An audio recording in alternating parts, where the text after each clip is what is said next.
Welcome to Real Life Stories. I'm going to be reading chapter 66 out of the Real Life Stories book for you. I'm Norm Rasmussen, and count it a high privilege and a great honor to be able to read some of the chapters out of the Real Life Stories book. We hope that God uses it somehow, some way to bring you hope, encouragement, spiritual insight, direction for your life. I was lonely and scared. I knew there was something very important missing in my life, but what was it? I grew up in a good home with great parents and 6 older siblings. I was the youngest in our family. We were a typical middle-class family. We went to church every Sunday.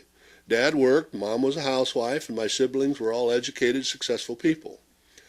I was a pretty normal child, pretty well behaved, a decent student, involved in cheerleading and basketball.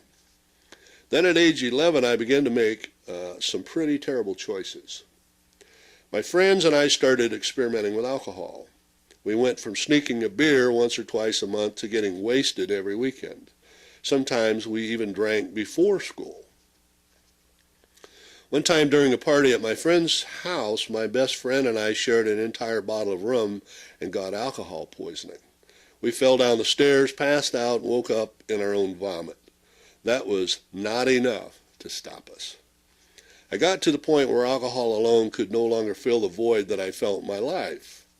I began to look for other ways to fill the void. When I was 13, I threw a huge party at my parents' house.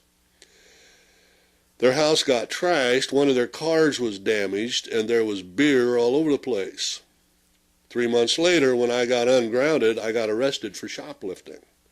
I continued to make poor choices. I knew right from wrong, yet I chose wrong every time. I began looking for love in all the wrong places.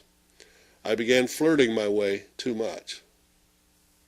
I began by flirting way too much, which, when mixed with alcohol, led to sex with whoever took advantage of me while I passed out. So there I was, 13 years old, with a criminal record and parents who were devastated by the things their teenage daughter had done. They didn't even know half of it. I continued to do wrong. By the time I was 16, I was in a pretty bad relationship and had also added some drug use to my list of bad decisions. The guy I was involved with was a drug dealer, arrested several times and pretty violent. I thought I was in love, and against my parents begging and pleading, I continued to sneak around, begging my friends to take me to see him. Then I found out I was pregnant. That was a huge wake-up call for me. I knew I had to stop being so selfish because now I was responsible for somebody else's life.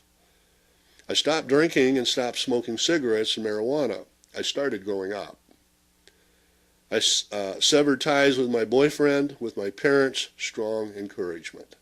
It was at this very lonely, scary time that I knew there was something very important missing in my life. But what was it?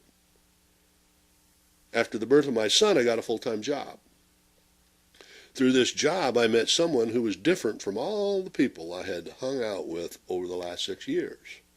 He was kind, quiet, polite, and just different. We began dating, and on our 3rd date, he took me to church with him. It was then that the light finally came on.